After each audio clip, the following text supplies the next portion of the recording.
নমস্কার বন্ধুরা, আপনার স্পিরিট গাইড এই মুহূর্তে আপনাকে কি মেসেজ দিচ্ছে সেটাই দেখে নেব। এই মুহূর্তে আপনার স্পিরিট গাইড আপনাকে কি মেসেজ দিচ্ছে, কি করতে বলছে আপনাকে, কসমিক এনার্জি কার্ড থেকে আমরা দেখে নেব। টাইমলেস রিডিং, স্ক্রিনের উপর ডাবল ট্যাপ করবেন এনার্জির সঙ্গে রেজোনেট করার জন্য।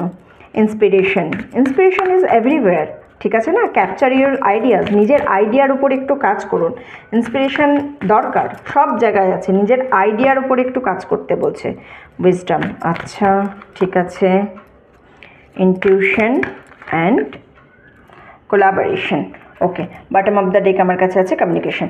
তো আপনার কাছে না সঠিক কমিউনিকেশনের একটু অভাব আছে, অর্থাৎ সঠিক মানুষের সঙ্গে আপনি এফেক্টিভ কমিউনিকেশনের একটু অভাব আমি দেখতে পাচ্ছি। কোলাবোরেশন দরকার আছে, সঠিক জায়গায় সঠিক কোলাবোরেশন আপনি করছেন না। যার সঙ্গে কোলাবোরেট করলে আপনার কাজটা এগোবে সেইটা আপনাকে একটুখানি দেখতে হবে।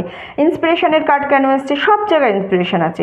আপনার যে আইডিয়াগুলো আছে সেগুলোর উপর কাজ করুন, কিন্তু সেই কাজ করার জন্য আপনাকে দুটো জিনিস করতে হবে। একটা হচ্ছে উইজডম, দুই হচ্ছে ইনটিউশন। এই দুটো জিনিসের ওপর কিন্তু আপনাকে সবথেকে বেশি ফোকাস এখন এই মুহূর্তে করতে হবে। উইজডম কী করে আসবে? উইজডম আসবে আপনার এক্সপিরিয়েন্স থেকে, ঠিক আছে? সেই এক্সপিরিয়েন্সের জন্য আপনাকে কিন্তু কনস্ট্যান্ট স্টাডি করে যেতে হবে।